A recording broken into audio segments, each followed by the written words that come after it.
I have to do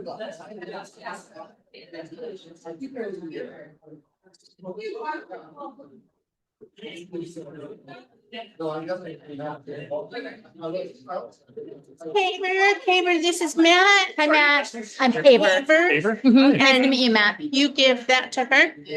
Thank you. Few folders that it should just say Matt Rotary presentation or something along those lines. I'm gonna use that. Hey.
Yeah, we went to that Oregon State basketball game. No, it's our got a great job in Beaver in the engineering firm. You know, he's as smart and he is talented, which doesn't always happen with anybody else. Yeah, he's he is. So today, and I think the first person who's gonna share might be Claudia Sullivan, who might be online. Okay. So I'll get way back. Okay. I'm gonna go see over here to tell me how to unmute. All right. You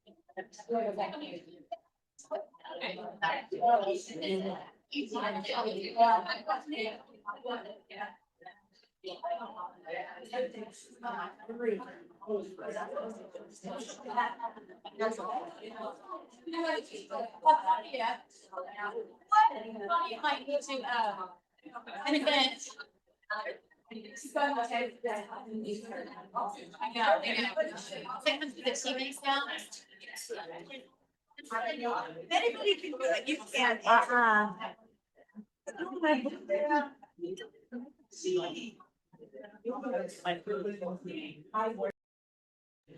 We don't have change. She's right there. I'm gonna have. Okay. I was still, I was in line a second ago. Okay. Is that okay? I need him to tell me what his presentation, I have.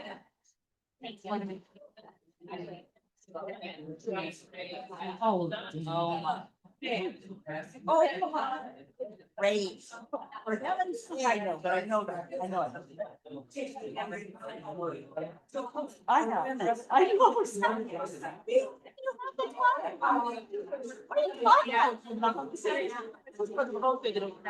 Unmute your caller. So that is via the controller for the TV. That controller doesn't work, Gina Marie.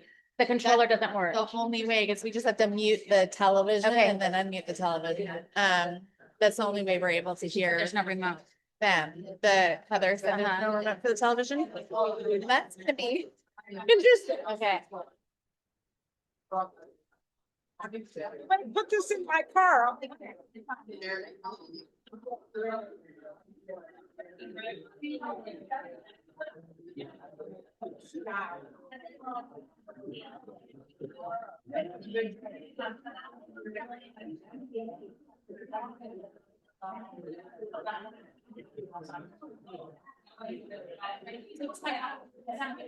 I was looking into it.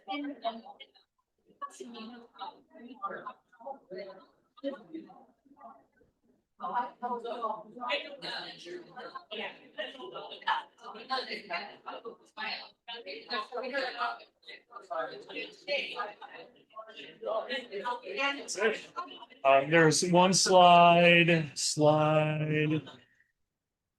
5. No, sorry, slide 4. It should play automatically. Okay. But it is a video in my prompt today. Did you find that, Gina?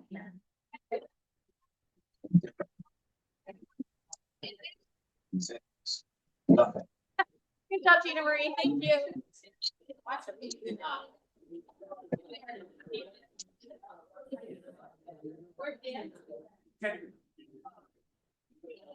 Thank you so much. Going all the way up, so just if you want to talk, he's unmuted. Okay, and then, sorry, last thing. So how do I unmute everyone? How do I mute everyone? On here, we should all be, but if you ever.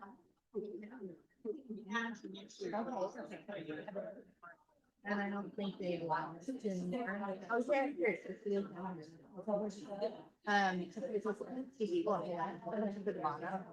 We should. If they're unmuted, we can't hear them because, okay, we've got the television. I just have to unmute Claudia if she's speaking. Okay, we're ready. Thank you.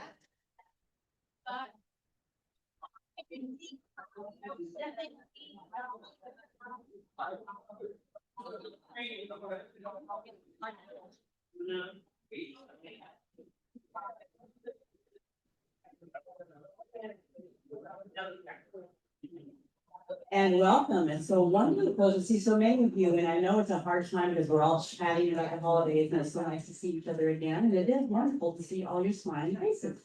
So we're going to start off today with Dawn, who is going to give us a pledge in 4 weeks. And I didn't get out the cheat sheet, guys. So here, we're going to test our memories. After me, please. I pledge allegiance to the flag of the United States of America and to the republic for which it stands, one nation under God, indivisible, with liberty and justice for all. And no cheat sheet. I know. Oh, got it. I think say and do. Let's see how I do. Is it the truth? Is it fair to all concerned? Will it build goodwill and better friendships? And will it be beneficial to all concerned? Job done. That was good. Oh, I haven't seen a purple one, or I would have hung out there. All right, and our inspiration today is 5 birthday. So come on out front and inspire us.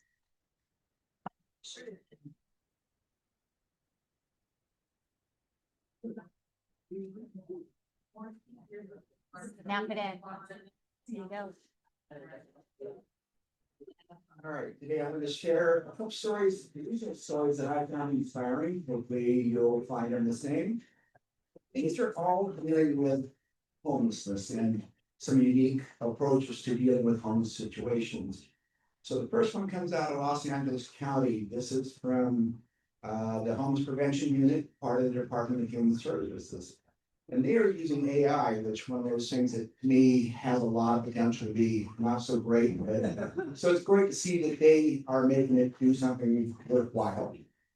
So they have using AI and they run an algorithm in county data to identify people who might be at risk of losing houses and their housing in the next 12 months. And their algorithm is run on emergency room visits, arrest, crisis stabilization holds for mental health, and interaction with benefit.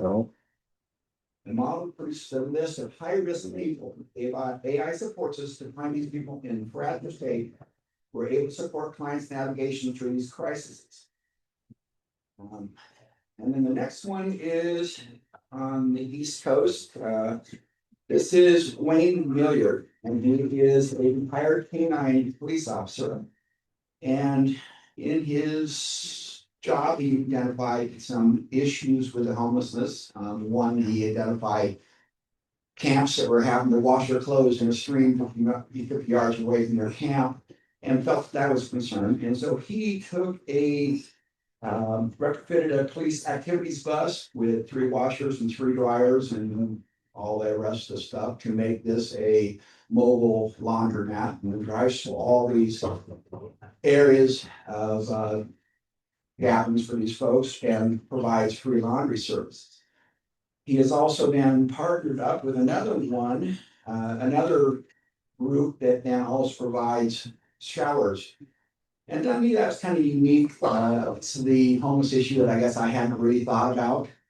And they're talking about this as far as even getting, providing tools for these folks to be able to go out to job interviews, but also just putting some dignity in their life.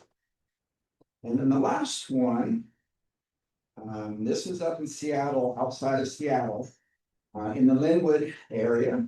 So the Linwood Hygiene Center, they operated this center for 5 years, rent-free at a former emission testing site. And then it was about to be sold to a developer. And so guess who steps in? Rick Steves, a native of that area. So he threw 2.25 million at this project, bought it.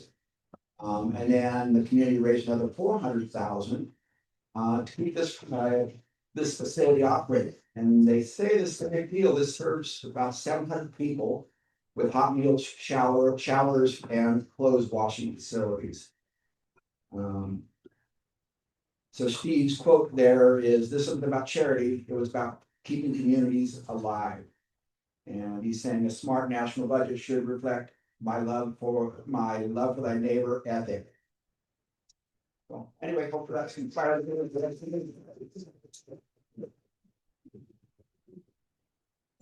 That is indeed inspiring. That's something we all need to keep in our hearts and doing and working with for sure. Okay, reader today is Sarah. Sarah, did you sell all your cards? Okay, so they're digging you need to dig in your pockets and get us some money. You're welcome to stop up at my spot too, because I forgot to get my cards this morning too. So we'll continue that. In terms of visiting Rotarians, I don't know if yes. Go ahead and, yes. I can't remember your first name. I know he's I've been there many times. Peter Einstein. Yes. State Club. Thank you. Welcome. I've seen you several, I've seen your face again. And then we also have some people who are interested. I'm gonna let Bev introduce. Over to Bev. Who's having an introduction. Hi, this is Tackett Austin, and I'm gonna let him, we met him through a mutual friend, and I'm gonna let him tell you a little bit. On spot. My family's lived in the Rogue Valley since about 72, and I moved away, I think it was 4 days after high school graduation. I moved back about 8 years ago. I think my parents know a whole bunch of you, and I know a bunch of folks in this club. I don't know how to say this. Rotary is so much more interesting than I think. Porch Fest and sometimes I thought it was more of a business networking group, and I obviously missed the ball on that one. So I'm glad to see there's an organization in town that is doing good things and doing social things and getting people together. And nice to see some faces I've known for forever. Those are the, oh, thank you, I'm welcome. You just introduce that special guest. My guest is Matt Jordan from KOBI, and that's all I'm gonna say, because you're gonna hear all about him later. And he feels like a neighbor to us all, any of those of us who watch KOBI every day, it's just like, he's the one that you meet at the grocery store. Because you see on TV all the time. So anyway, welcome. Are there any other, I see faces, yes, I was gonna say, I see faces I don't recognize. So my name's Tammy, and I have family in the Medford Ashland area. One of my cousins loves his Rotary Club that's out of Ashland. And said, as I'm only a month here in the Grants Pass area, that this would be a great way to maybe connect with some like-minded folks and start to build my own sense of community. So thanks for having me. You're welcome, because we do have a wonderful community, I will say. Okay, so Zara's out still collecting money for cards, yeah.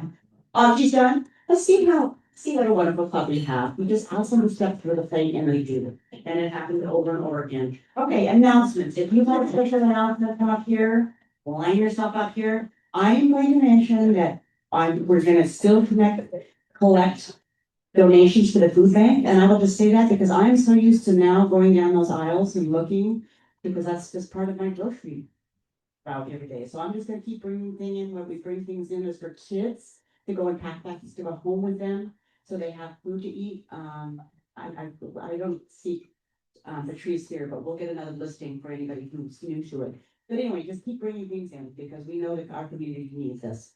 So that will continue, and then with Jody, I'll let Jody step up. So we're just about ready for shoes that fit. The shoes are supposed to be delivered to me by Friday, so so hopefully they will arrive at that particular time. After that point, there's supposed to be 164 pair of shoes. Wow. So I'm hoping I'm going to have a lot of volunteers. I know not all of the kids will be there when we arrive, but this year we are providing the shoes to the Boys and Girls Club, the Illinois Valley Club. And so all of the shoes will be going out to them, so I'm definitely gonna need a big crew. More than likely, it's gonna have to be in the afternoon, because of course they go to school and then they'll be there. So as soon as I have details, once I get the shoes, I, take them out, I have to label them and verify compared to the lists and stuff. Then I will reach out to Jessica and Allison or whomever and find out exactly when we can go out there, and I will send out an email as soon as I can, but I'm assuming and hoping that it will be the week of the 19th. So try to put yourself out there for sometime in an afternoon on the week of the 19th is gonna be my hope. So 164 really, really happy kids. Yeah. Awesome.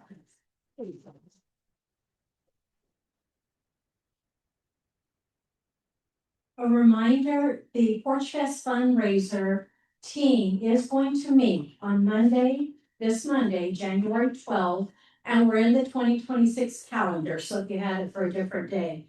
We're gonna meet at 1:30 at the Taste and See venue, and it's right across from Safeway in downtown Grants Pass. If you're new to fundraising and you do want to attend, please feel free, and I will send out a reminder by email tomorrow. Thank you.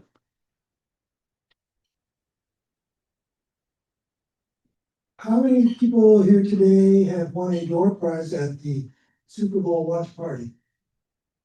All right, it's another chance coming up. Sunday, February 8th, doors will open at 3 p.m. Our members are eligible to play our pool. In the pool, you can gain E-Ray status, which requires a $25 donation to the annual fund share. Or 19 of you have already earned E-Ray by virtue of earlier donations during the Rotary year, so you're entitled to a square.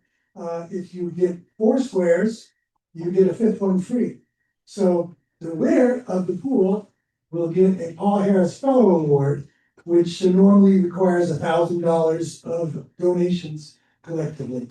The other door prizes come from advertisements. You And you don't have to care about football or know about football to come to the party. Everyone's gonna get 2 slips.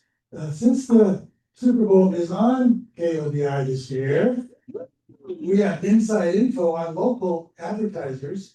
And then there's always national information about national advertisers. So we hope everyone that comes will get 1 slip for a local advertiser and 1 slip for a national advertiser. And if the ad plays from the kickoff to the break after the game is over, you get a door prize. And we'll have a whole selection of door prizes to choose from.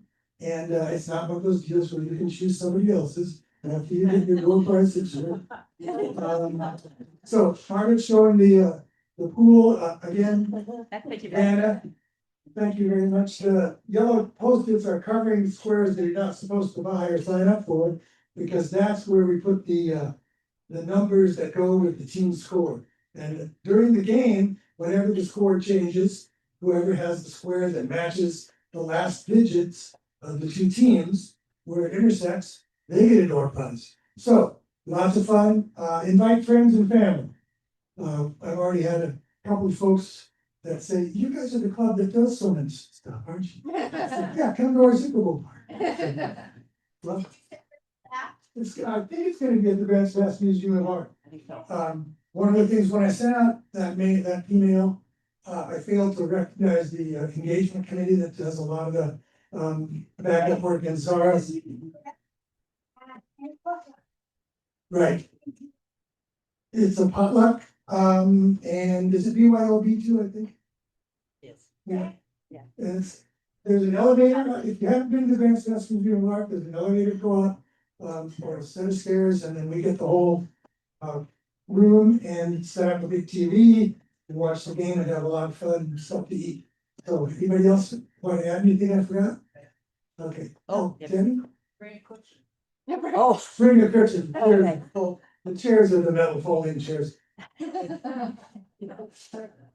That's great, and I am looking forward to it. The last 2 years, I've either had a wedding or some gymnastics event out of town, but I'm going to be here this year, so I'm very excited to be there. And I also want to mention, as we're talking about Porch Fest and as we're talking about the Super Bowl, some of the people that are running those, and we know with Porch Fest, we're kind of looking for a different set of people to kind of take over and do some things. And right now, we're kind of at that point where we're really getting ready to take off. So on Monday, we'll have our first meeting.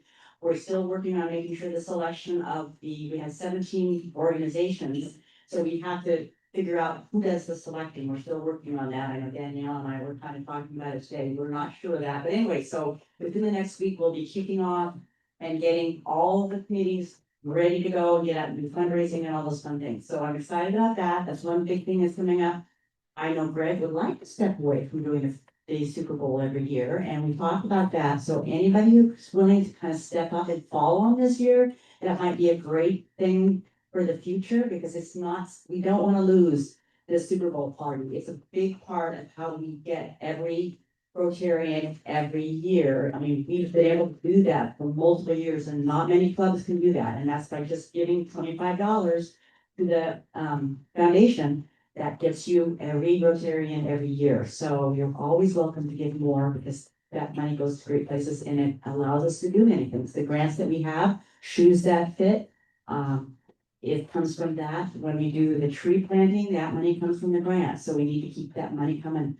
It goes up to the Rotary and it comes right back here. So that's where that money comes from. So if you're interested, talk to Greg, because he would like to have some support. Let's see, anything else? Another thing we've got moving on, and some of you are involved with the vocational.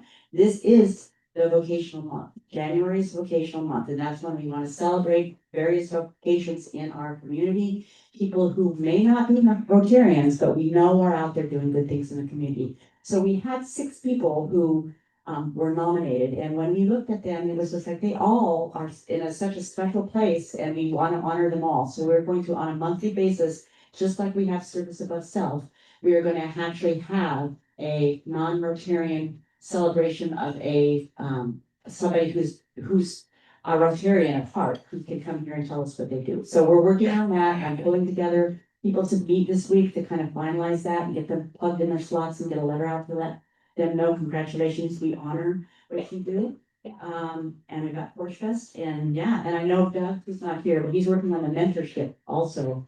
Called, and I'm not sure exactly where that is, but anyway, so yeah, lots of things going on in this community. And without further ado, I am going to let Jamie introduce our speaker today, and I am very excited. I want him to tell me why he did this. I was looking forward to it. Okay, Matt Jordan is the chief meteorologist at KOBI. His bio's in the Navigator today, so he's gonna tell you more about himself here in just a minute, so I'm not gonna repeat all that information. I will tell you that he started at KOBI in 2014 as a reporter, anchor, and weather forecaster. That was a couple of years after I started at KOBI. And I thought he was a good reporter and anchor, but I really noticed how much he grew and thrived once he became our meteorologist. His role just suits him really well, and when I'm out in the community, I always hear great feedback about him, like I do the rest of our weather team. People love our weather team.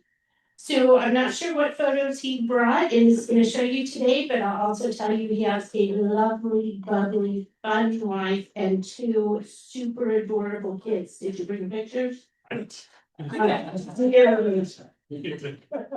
Okay, and he also recently did a program for the Wednesday Club.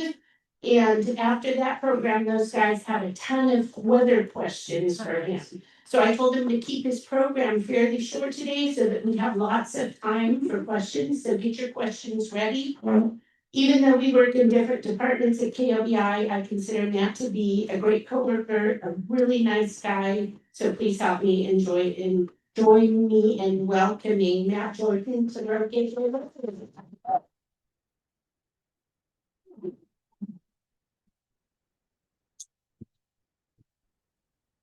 She's so nice. Okay, let's do this. Who saw snow on Monday? You raise your hands. That's good. That's good. Who expected snow on Monday? No, you're lying. Yeah, that was weird, right? Yeah, meteorologically speaking, that was not the expectation. It was cold in some areas. We saw some snow up in the mountains, of course. But in terms of actual snowfall in the Grants Pass area at 960 feet on Monday, no, wasn't expecting that. Because at the same time that you guys were seeing snow, it was raining on the Siskiyou Summit at 4,000 feet. That's not normally what happens. So, have you guys heard of microclimates? Yeah. Essentially, this Wild River pub is seeing different weather than the other Wild River pub. Which is also seeing different weather than that Wild River restaurant, which I stopped at first, which is why I'm here a little late. So essentially what we're dealing with in Southern Oregon, Northern California, is some crazy weather depending on where you are. That's why the saying, wait 15 minutes for the weather to change is exactly right, or just go that way for 15 minutes and it'll be completely different as well. So that's one of the things. Let's look at Monday morning, by the way. We have a little something great name, by the way, cold air damming, which is kind of like what it sounds. It's a dam of cold air that basically sits around. That's what happened, like water behind a dam in a reservoir.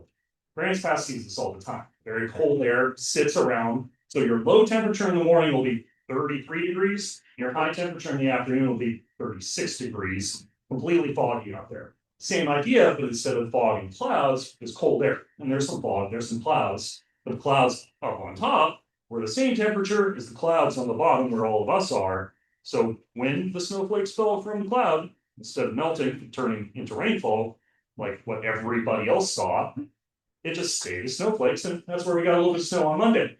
Now, why didn't you see snow last night? Who expected snow last night and this morning? Who saw snow last night and this morning? Exactly. You weren't supposed to get snow. It's a little too low here. Now, Hayes Hill, maybe anybody out in the Cape Junction, Selma area? Nothing there? Well, we were expecting a little bit, still didn't really happen. It was just a little too warm yesterday afternoon. I believe there was a decent amount of sunshine. We saw sunshine yesterday, right? Yeah, a little bit, some of us. That'll warm things up. So the opposite of what happened on Monday, it was warmer air sitting around. So when the snowflakes fall from the clouds way up in the atmosphere, they melted and turned to rainfall. So let's talk about the actual presentation now that I've got the whys out of the way for the snow this week. And feel free to ask questions about that. I was told to leave extra time for you guys, so that's why I cut my kids out of the presentation. And so you have any questions in there. They almost came with me today, but yeah, I'm a meteorologist. Meteorologist, technically a scientist. It is the study of things high in the air. So meteors, if they're falling through Earth's atmosphere, kind of fall in my realm. Now, meteors a little farther out in space. I'm not going to cover that. Also, really hard to fit meteors, by the way. Weather, a little different for the troposphere, where most of us live. The troposphere, that's the weather side of things. Basically, meteorology comes from the word meteoros, which means high in the sky, and logia, the study of. Anything with ology is the study of whatever's in front of it. So, biology, for example. My job is to look at the skies and predict what's going on. So basically trying to predict the future, which is notoriously hard, by the way. Ask any economists. You can go to the next slide. So Jamie mentioned a little bit of it, but I was born in the Eugene area, moved to Junction City, not too far after that. That's just a little bit to the north. Farming area, my house is that I grew up in, 140 years old, one of those old Victorian houses. I started my journalism path at the school newspaper in 8th grade. Followed it through high school and really enjoyed it. But this was the news side of things, an actual printed newspaper once or twice every couple of months. Then, out of college, my first official job in news was Alexandria, Louisiana, which was right smack dab in the middle of Louisiana. It's an interesting place, let's say that. The people, amazing. The food, spectacular. It stops there. That being said, it was a great place to learn. And this is kind of what got the weather side of things involved. I was never really planning on being a weather guy. I liked news for the reporting side of things, and I liked to anchor. And everybody told me that I had the voice for news. Some of them said for radio, that's whatever. But something happened when we were covering storms and tornadoes and the remnants of hurricanes in Alexandria, Louisiana in 2014. It just was interesting, because I started to see the meteorologists, the weather forecasters there, saying something, and then that thing actually happening, and then me going and reporting on it. So I was a couple steps removed from the prediction side of things. We're good. Oh, wait. So essentially, I was seeing somebody say something and seeing those things happen. I thought that was kind of cool. So I did a little bit more weather stories, came back to Oregon and applied for a position at KODI and sit down talking about anchoring and reporting with Bob Wise there. He's like, how do you feel about weather? And I'm like, yeah, I like weather. I reported on tornadoes and like kind of hurricane stuff before. And he was like, no, doing the weather. And I said, let's give it a shot. So we did. So I filled in on the wall with Adam Kolpak, and it was Jeff Heaton at the time. Couple of the pinnacles of weather in our area. Jeff was great, giving me a little bit of a sarcastic view of everything. He was fun to work with. And started as a weekend weather forecaster, eventually growing into the weekday morning forecaster, which was fun as well. Waking up at 1:30 a.m., getting ready for work. And then I loved it. As Jamie said, something just clicked. It was that saying something and seeing something happen when you said the thing. Seeing the weather, doing the thing that you said it was going to do. People reaching out and asking, hey, what's it going to be like in May? I have a wedding I need to plan 6 months from now. And then me saying, well, what's the weather usually like in May? I don't know, kind of warm, maybe a little stormy. That's it. Hit me up in 5.5 months. Taking that with a degree or certificate, from the Mississippi State University, did the program in broadcast meteorology. In addition to my journalism degree, I became chief meteorologist in 2020. And since then, I've been leading the show there with Bobby Johnston, a couple of people filling in. Natalie Stern is doing an amazing job, by the way. I'm trying to push her in the weather way. She still loves reporting, very good at it as well. A few other people helping out. Kevin Wallace hanging out with us now, which is nice. So we got a really good crew. We got 3 meteorologists. That doesn't happen very often, especially in smaller markets like where we are. And we have a lot of fun. The weather here is bonkers. And it is so much fun. It really is. So I'm happy to be here. Yes, you're exactly right. It is the climate. everywhere. By the way, we live in something called a Mediterranean climate. So we've got warmer, drier, obviously summers, but colder, wetter winters, and that changes all the time. We've had a fairly dry fall, but a wetter winter so far, only about 20 days into winter, so a lot can change beyond this. We're drying out, at least through the middle of the month, by the way, so free forecast for you guys. So it's nice to get the rain and snow for the mountains, at least over the last couple of days. Let's go to the next slide.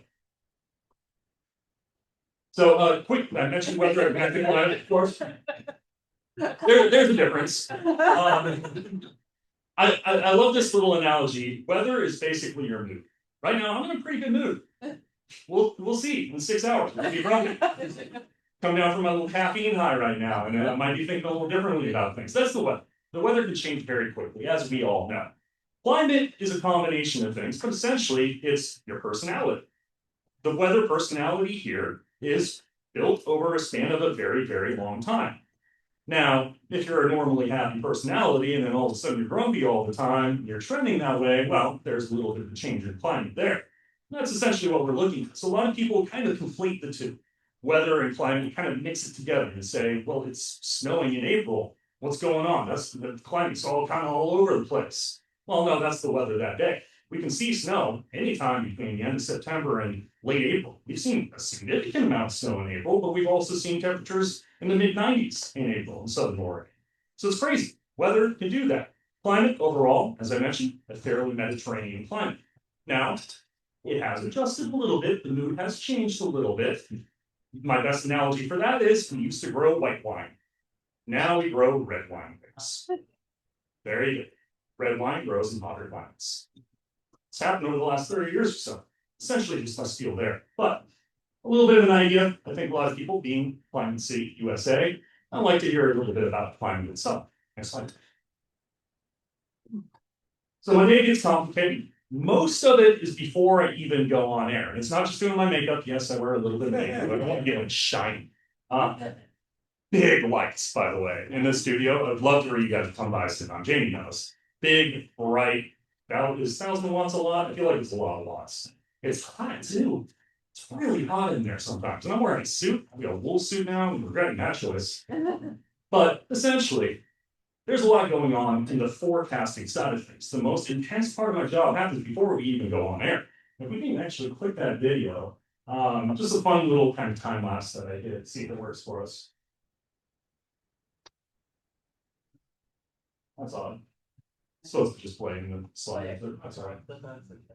But there's a lot of forecasting involved. So big shout out to the National Weather Service. They're extremely helpful with their data. It's a good source to get the data. Everything we use outside of the computer program that we use to present the program itself, which is essentially a glorified PowerPoint, if we're really thinking about it. Outside of that, everything else is essentially public knowledge. We're using the weather data sites that are all throughout Southern Oregon and Northern California. We're taking information from weather sites. Perhaps the weather's moving in from the Bay Area. We saw that over the last couple of weeks. We use information from public weather sites farther off to the south. We have some access to private weather sites. If certain areas are allowing us to use that, agriculture, for example, if that is openly available for us. A lot of what we're doing is looking at where the weather is and which way is it going. So that's kind of the most important thing. The last few days, a lot of the weather that we saw came in from the Gulf of Alaska. The last few weeks before that, a lot of the weather either coming in from Baja, California, or just north of Hawaii. That's warmer, wetter. So we saw more precipitation over the last couple of weeks, and we saw less precipitation with this colder air moving on in. Something that I noticed, I hope a lot of you noticed as well, but it feels like it's going to snow. It's still raining a little bit. Those water droplets kind of small, right? They look like almost like melted snowflakes. And that's essentially what's going on. Is it's falling as snow, and then as it gets to about 18 feet or so above us, and it melts pretty quickly down into the actual rainfall that lands on your windshield. That's also small. Cold air holds on to less moisture. Warm air holds on to more moisture. So the warmer air we saw in the last few weeks, bringing more rainfall, but it was also warmer, so barely any snow at all. They opened and closed and opened and closed and opened and closed. Now Ashland over the last month. I think they're open now officially, by the way, finally. Mount Shasta did pretty good, but it's a bigger mountain, of course.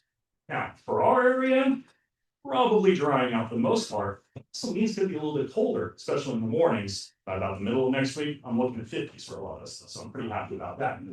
So we use a lot of, this is just an example of some of the things that I'm looking at before I even start writing my forecast down on a piece of paper. Still do pen and paper, it's very helpful. Computer modeling, satellite imagery, as I mentioned, where is all this stuff coming from? Radar analysis, what's actually showing up on the radar. Forecast discussion, the National Weather Service basically writes us a little story about what they expect to see. We can extrapolate some data from that. Skewed heat plots, have you ever seen those red, green, and black lines? It's a mess, it's crazy. Really cool to look at, it gives you an idea of the structure of the atmosphere. Because the atmosphere, kind of like a lasagna today, except the Z, it's layers. All kinds of different layers. There's layers that are hotter than the layers below it. There's layers that are drier than the layers below it. There's layers where it's actually warmer above the ground. Even though warm air likes to rise, there's this warm layer and then a bunch of cold air under it. And that little area I like to call Grant's Pass when it's really foggy. Because that's essentially what you're dealing with. It's an inversion layer. Who's heard of that? So cold air sinks, warm air rises. Well, if there's a bunch of cold air, it can't warm up and it just gets stuck. And that's where we end up with a bunch of fog in the Illinois Road Valley, for example. Radio, social media, graphics building, actually building the whole show and everything. Closed captioning, and then actually going on TV after the makeup ensued, of course, actually going on TV and talking about it. So when I'm going on TV, by the way, I don't have a script. I'm not reading off of a prompter. Everything I'm saying, just like I'm making stuff up right now, is made up on the spot. So essentially, all the stuff I do ahead of time is my script. What I'm looking at behind me is a big green wall. There's nothing there that I can see. Luckily, I have a camera there. I have a camera there, and I have a camera there that shows a reflection, still reversed, by the way, a reflection of what you are all seeing on TV. So if I want to point something to my right, I got to go like this. If I want to point to something on my left, I got to go like this. And it is so much fun to make people do that. It's like, hey, can you point to Medford for me? They're looking at the screen. Oh, that's easy.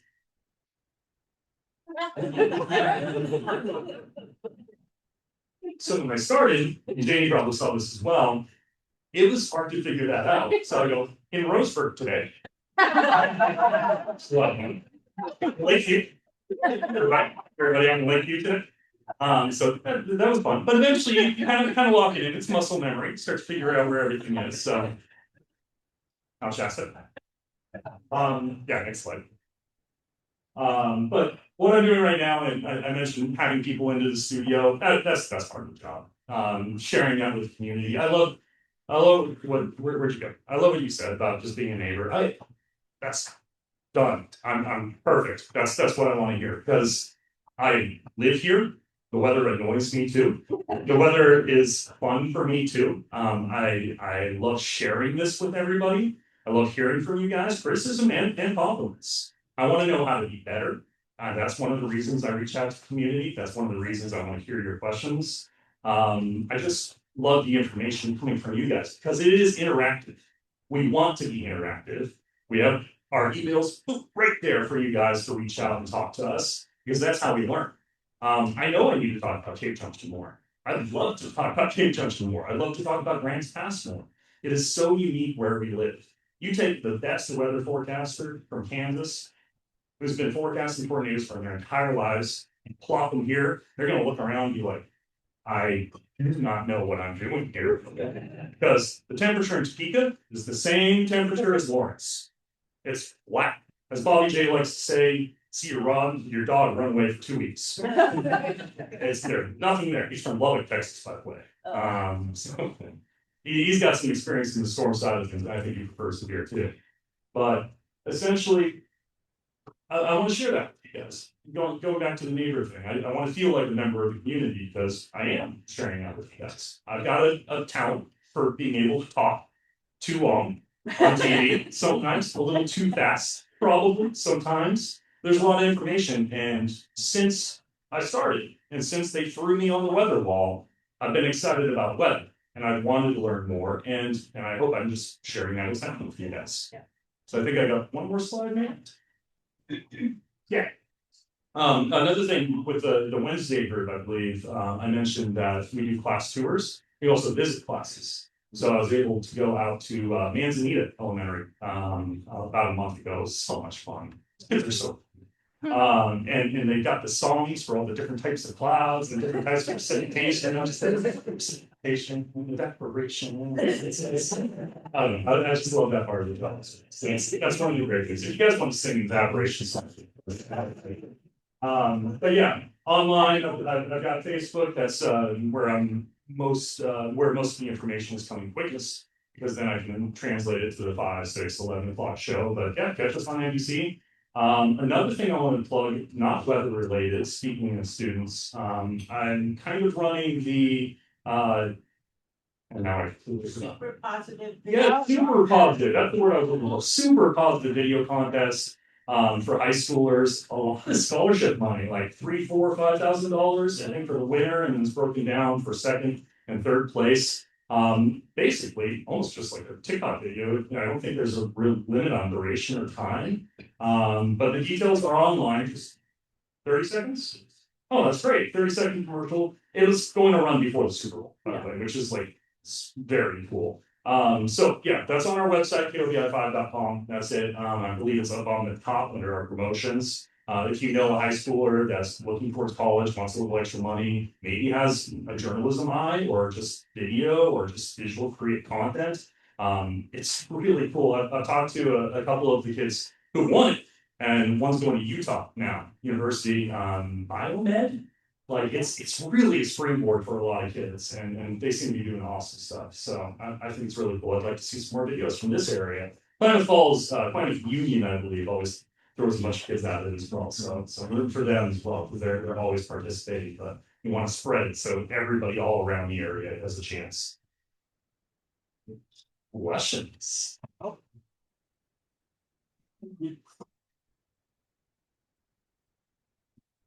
Matt, why can't they just give you a touch screen in front of you so you can just put your finger on Grant's path? And isn't it further behind you? That would, they can, but they don't trust me with technology, so they keep breaking their cameras. Yeah. Oh, Randy, I'm sorry. He's our engineer.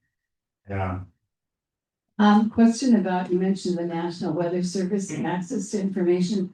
Have you seen any challenges with some of the funding changes with NOAA and some data that's available to you? Here's a good example. When you guys see your temperatures for Grants Pass, do you know where that information is coming from? It's extrapolated between Riverside School Elementary, the Merlin Airport, and I believe something called an agromet, which is a temperature reader in an orchard. Oh. Next to a river, an airport to the north, and then an orchard. That temperature is not necessarily accurate. So one of the things we have run into, and this is before any budget cuts were made, but this is something that's not going to be solved really anytime soon, is the access to information for smaller areas. When it comes to Southern Oregon, the most reliable, dependable information we have is the Medford Airport, which even that is going to have a completely different temperature than the rest of Medford. The Medford Airport, Roseburg, Mount Shasta City, the Montague Airport, not Wairika, Montague Airport, where they have the balloons, and then not Brookings, Gold Beach. We have Klamath Falls and Lakeview. Those are called METAR sites. They're the most maintained and the best, most accurate sites, but they're very expensive. They're very expensive to maintain. They fall apart all the time, and they don't cover everybody. They really don't even cover a majority of Klamath Falls. That's at the Altamont Airport. So that's a lot of what we're dealing with in our area is access to reliable data. So that's the forecasting side of things for me. So you might be asking, what's the difference between you and an app? Well, your app is wrong, one. And two, I have that information. My other meteorologists have that information. Grants Pass isn't quite right, knowing that, or knowing that it's going to be foggy tonight. So Grants Pass, even though the predicted temperature is 48 degrees, there's fog, you're not even going to get 39. Yeah. So we have that information up in here, where the extrapolated data from weather sites that might not even be in your town at an airport north of here or south of Klamath Falls, that extrapolated data is not necessarily accurate. So it's on us, the forecasters, with the information that we have, to adjust the numbers one way or another, adjust the cloud cover, adjust the precipitation, adjust the snow levels. Let's talk about that. Adjust those things to more accurately represent what we're actually looking at. Could you, if possible, briefly explain how these extreme forest fire events create their own weather systems? All right, everybody say it with me. Pyrocumulonimbus. Yes. So a pyrocumulonimbus cloud is a cumulus cloud, which is essentially our normal clouds, big fluffy clouds. Cumulonimbus is a rain associated or stormy cumulus cloud that reaches a certain height. When clouds reach a certain height, they can turn into thunderstorms. Essentially, all of the positive and negative charges get imbalanced. There's ice crystals involved that pops through a certain layer of the atmosphere, then it gets all messed up, all stormy up top. And then the universe, essentially, the best way to put it for weather, the universe likes to stay in balance. So if you have high pressure in one place, you're going to have low pressure in another place. When it comes to these clouds, it's the same idea. The top of the cloud is really imbalanced, the bottom of the cloud is really imbalanced. They want to regulate things, the cloud itself. With pyrocumulonimbus clouds, basically a fire cumulonimbus cloud, it's the same idea. All that stuff burning, very, very hot, includes water. There's water in the air, there's water in the trees, there's water in the water, and that gets evaporated up in a cloud. Cloud is mostly water vapor. Now you've got the smoke and everything else involved in it. It's essentially a fire creating a thunderstorm cloud. The bootleg fire is a great example of this in Pennington Lake County. I watched it actively happen on the satellite and radar. A cloud of smoke turned into a cloud so tall and so large, and so aggressively growing and hot that it created a thunderstorm. That thunderstorm set down lightning. That lightning started other fires.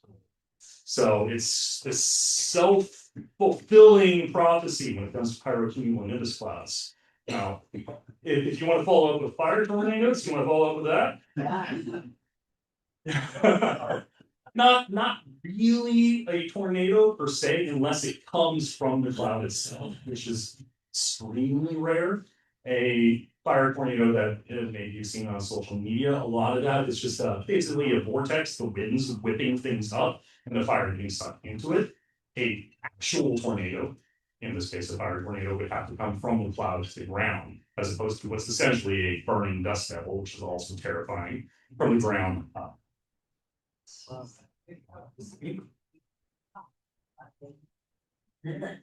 I've got a hobby vineyard. Yeah. And spring frost is a problem. I can remember years ago, the average frost-free date here in Grants Pass was May 6th. Mhm. What is it now? Well, that's a great question. I do not have an answer for you. Probably a little later than that. I know with tomatoes, the saying goes, wait till Mother's Day.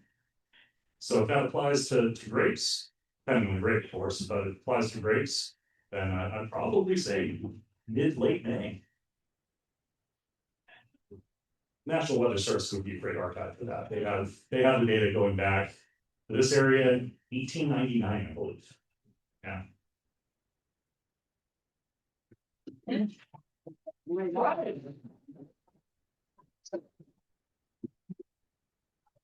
Well, the only question I had is that your little statement, I'll keep this really short, so Sure. sorry for coming in, but your comment about white grapes to red grapes, how long has that transition been, would you say? This from the vineyards that I've talked to, one in particular, Troon, about 30 years. Now, this is a few years ago, so 33 years, give or take. Now, again, each grape is going to be different, but it's generally, we're getting more Spanish with our wines. If you haven't noticed, our Tempranillos are great Tempranillos, but it used to be Pinot Gris. Yeah, so. What am I talking about? That is a great idea. Okay, so another thing, thank you, Jane. I would have thought about it out the door and just grabbed the first person I could find. So one of the things I like to do with classes and visitors and you guys is pick my tie color tonight. Because the actual me will be on actual TV at 5, 6, and 11 o'clock tonight. Purple. Purple. Purple. Yep. I see a lot of purple here. Is it a pain? Women. I was thinking purple too. Yeah, purple. Purple. My daughter's favorite. Yep. Well, her favorite color is purple. Yeah. Yeah. That's not a mistake.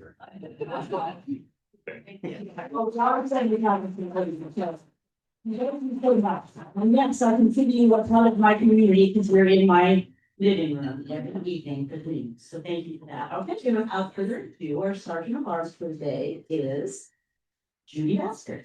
Take it away.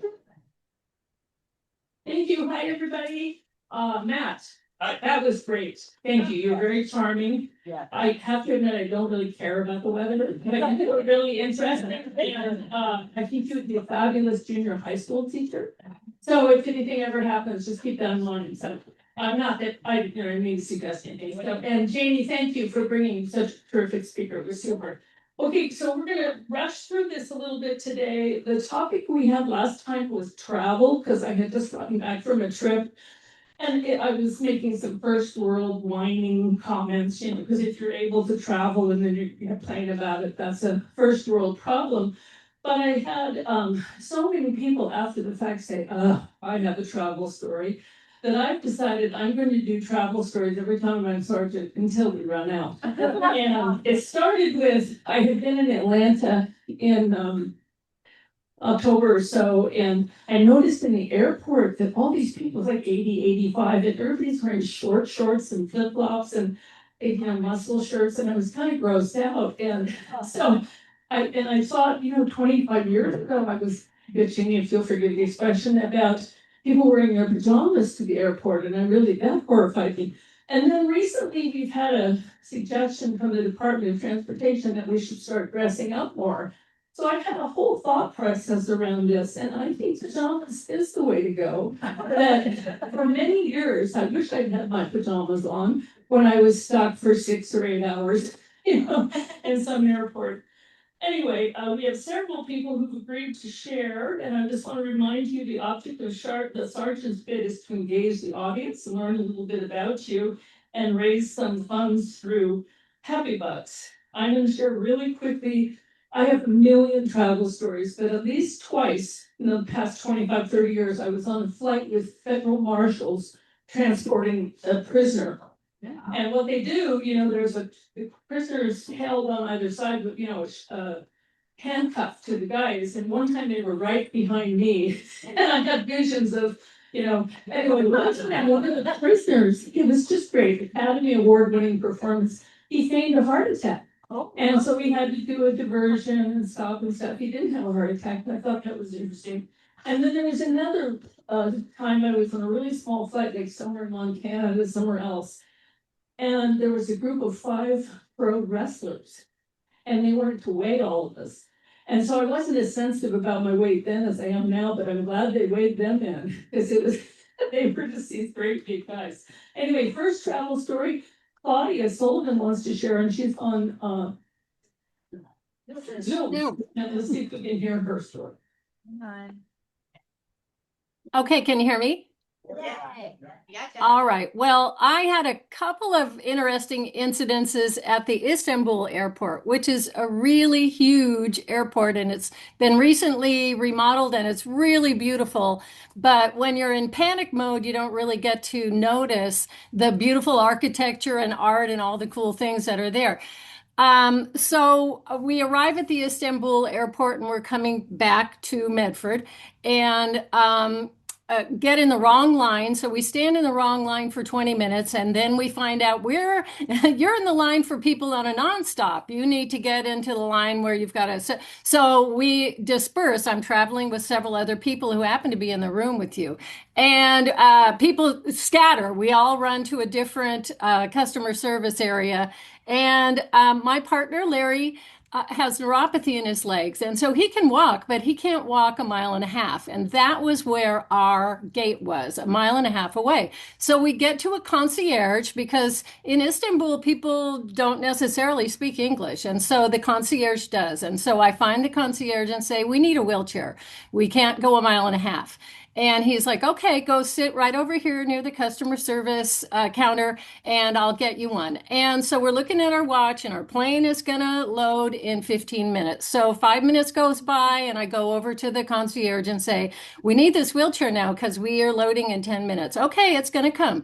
5 minutes later, same thing. 10 minutes later, he's like, okay, lady, here it comes. So here comes a young attendant with a wheelchair and it's an mobile wheelchair, electrified. So Larry gets in and we checked our bags, but we did have a lot of carry-ons. So Larry's got all the carry-ons in his lap and he's also got our boarding passes. And the kid apparently doesn't notice that I'm with them. And he takes off and he's going, I always say he was going 2 miles an hour, but Larry's like, no, that was 5. And they lose me. I'm running behind this wheelchair and I'm 70 years old and I'm not a runner. So, but I am if I can't find my way out of an airport. So anyway, I'm running and trying to keep them in my sight. And honest to God, people are, looking at me like, holy mackerel, what's going on? And Larry keeps turning around and looking like, hey, slow down. But the young man who's his attendant doesn't speak English. And so he's just sort of like, dude, we got to get going. You were in a panic to get there. So finally, and I mean, I'm starting to run out of speed. I can't run at 5 miles an hour for 1.5 miles. I mean, that's a given. So here comes another wheelchair towards Larry without anyone sitting in it. And he throws his arms and legs out and he's just like, Sorry, okay, hold that. Claudia, did you know we lost you? oh no, I didn't know you lost. Where was I? Was I still? We were at the point where Larry's in the mobilized chair and he's got all the carry-ons go. Oh, and this guy takes off at I think it's 2 or 3 miles an hour. Larry swears it was 5, and I'm running my ass off. I'm 70 years old, and I'm not a runner, but I will run if I'm afraid I'm going to not get on a plane or get lost in the Istanbul airport. So anyway, running, and Larry keeps turning around looking at me like, well, where is she? Where is she? And he keeps telling the young man, stop, but the kid doesn't understand what he's saying. And so finally he sees another wheelchair coming towards him with an attendant, throws his arms and legs out, screams, stop! And they both stop. Luckily, the other wheelchair. And I was able to get into the other wheelchair. And then off we went.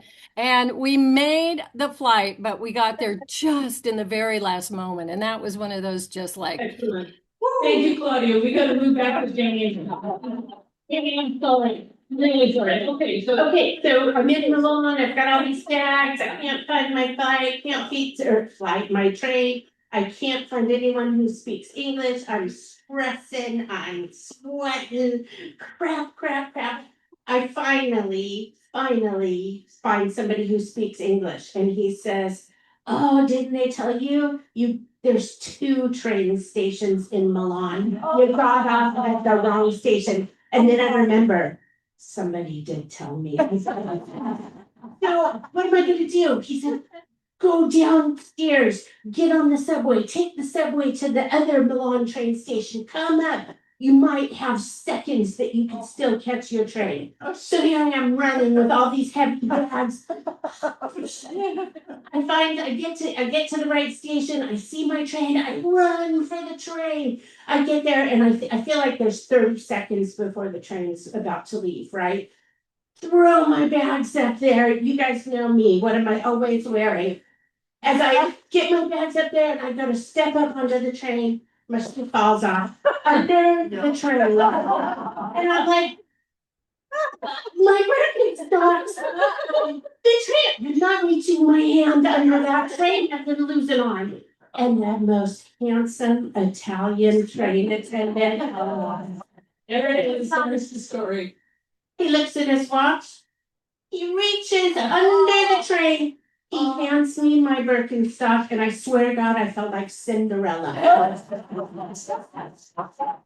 We're just to do one more today, and that's Brett Nicholson, because we're out of town, but we have 6 more people on the list, and so into next time, I'm gonna sign up every week. We have to make them a little shorter, but thank you very much, and Brett, go for it.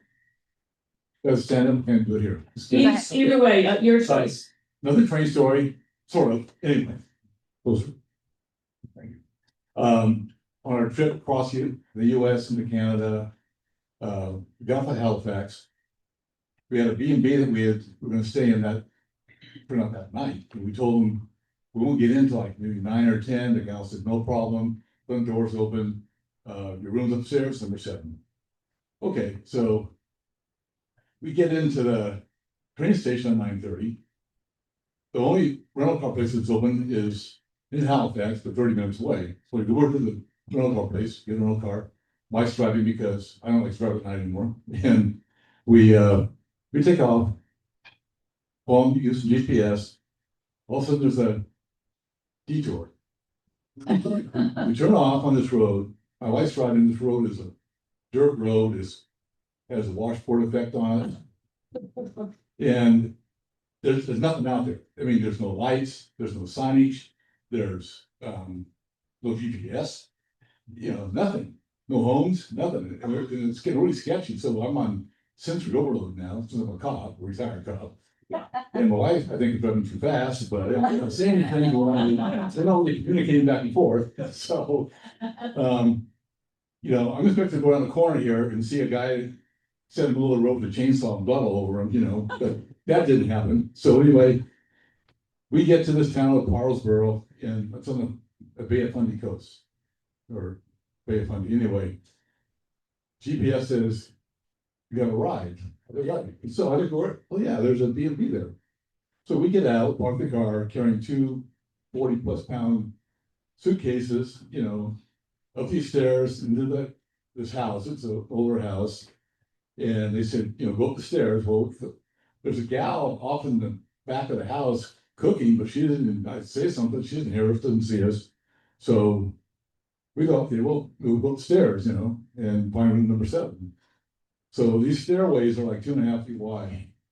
And I'm trying to carry a suitcase sideways at the staircase on 2 bad knees. And we get up there and we're looking around, there's no room number 7. They're all rooms like, rose and cactus or whatever. They all have names. So we go like, I don't think this is a place. So after waking up probably all the guests, going back down the stairs, look at the gal in the kitchen. She never acknowledges us. We go out, and lo and behold, we were in the wrong place. It was next door. And we did the same thing, we do it again. But, we eventually got settled in, like at 12:30 at night, 1 in the morning, something like that. And we didn't get cut up, we made it safely, and it was beautiful after that. Then you're back with that. You're back, yeah. Okay, so I have a new idea that instead of maybe doing sergeants, we'll do a whole program on this. But before I check out, I want you all, this is my gift to you. Go back home and Google seat 29E. It is a letter, 29E. And you'll get a letter from Continental Airlines in 2007. Some guy who is sitting in seat 29E, which he says he's writing a complaint letter saying you couldn't be closer to the toilet if you were in the toilet. If you read it, I don't care what kind of mood you're in, it is hysterically funny. So go do 29E, and I think Valerie's gonna do the card draw now with, or am I? Matt, no, yeah, we'll do it. Thank This is where we. Matt has to predict. Yes. What card? Predict which card you're gonna. This is your job. I was Like, run out of it. You choose a cost. To work this out in advance. It's surprising, but I'm used to it. Oh, 7. Those-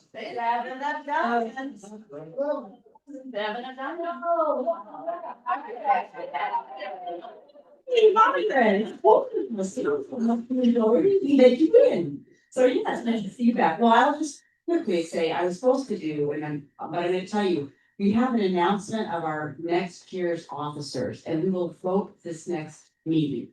And so we will be voting on that next meeting. Our officers for 26, 27, Claudia Sullivan has agreed to be the secretary. Dina Marie will continue until she finds somebody to step up for treasurer. Our president next year will be Jenny Jackson. Our president-elect is Greg Millard. And our president nominee, which is 3 years out, but is Allison Taylor. So basically, and everything is not nice there. And I feel like that's what I'll be the best. So I just want to let you know, we will be voting on that next time, because we've had a time to vote on why. I have some stories too about, when I talk about traveling with children. I've got some great stories there for travel, so I look forward to that. And I have a thought for the day to send you off, and a quote. Thought for the day comes up from AI. So if you put in their inspirational quotes, they do it. This is what I got. A new year is not merely a chronological shift, but an unwritten manuscript, waiting the narrative only your courage and vision can compose. But I like to have people quotes, real people. And this is to do what you feel in your hearts to be right. Or you'll be criticized for it anyway. And that comes from Eleanor Roosevelt. Anyway, totally get that one. So have a great day. It's wonderful to see you all, and I will see you next week.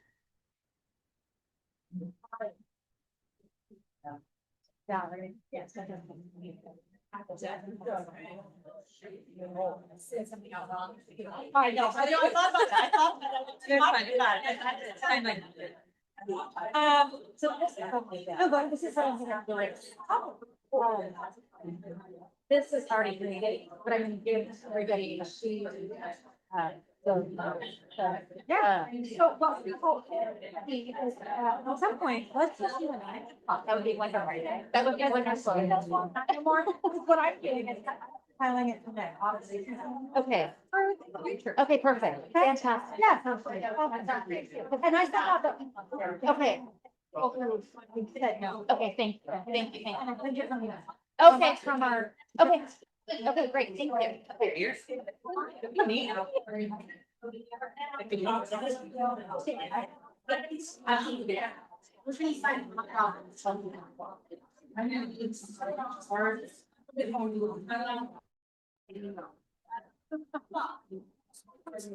did not mean to frighten you.